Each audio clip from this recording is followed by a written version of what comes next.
Welcome back. My name's Ashley Sweeney. I am your registered dietitian. Now, you're probably tuning in and noticing this video is going to be a little different. What I'm going to do is I'm going to show you an example of a GI map test I've done with a client and why some of her results showed us what they showed us and how we were able to overcome some of that. So let me just share some of this information with you.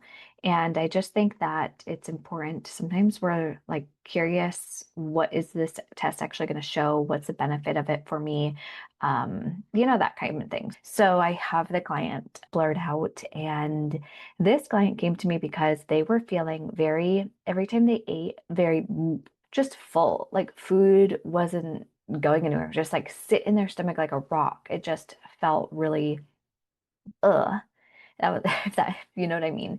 She was also feeling some indigestion, heartburn.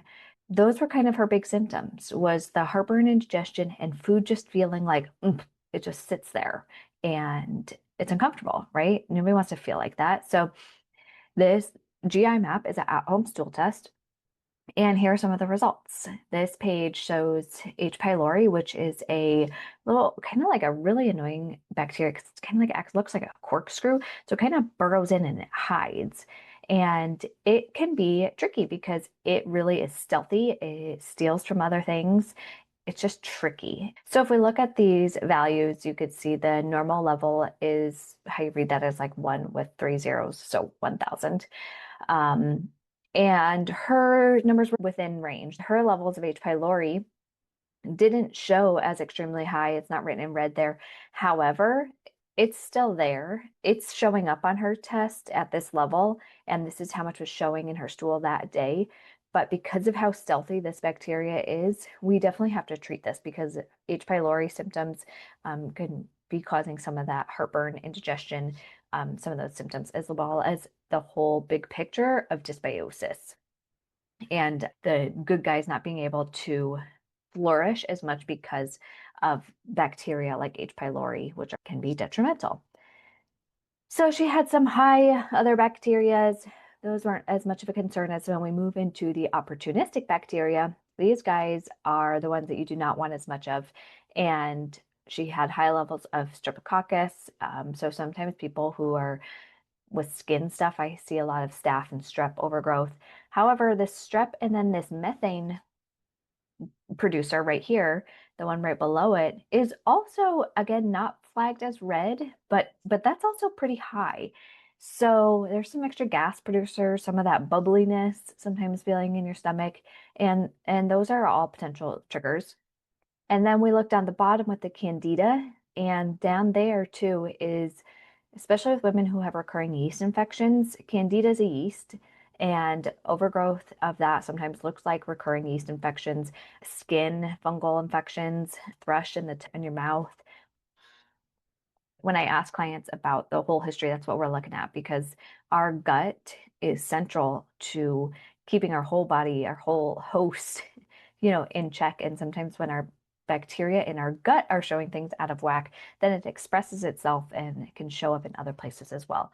So the last slide I'm going to show you on this for this client was her steatocrit, which is fat in your stool, was right at the range. 15, we want to be less than 15%. So 15% of the stool that day was fat, and that's a lot. So we want it to be under 15 because otherwise you just have fatty stool that's sitting on top of the toilet, not it's floating, it's leaving streaks, or it's really foul smelling. So her food's not digesting, and that can explain some of her symptoms. Beta glucuronidase is not really high. It's okay, but her secretory IgA, anti-gliadin, zonulin, we can kind of look at intestinal permeability and leaky gut with that. So with all of these looking together, we see a picture that shows us that there's inflammation happening. That's the secretory IgA levels. It's the anti-gliadin being high. It's the zonulin being high. It's the caloprotectin. It shows us inflammation and intestinal permeability happening. So there's some stuff going on with her gut, and there's some overgrowth that we saw before happening here. So we need to calm down the overgrowth, kill down some of those bacteria that are causing some of that overgrowth.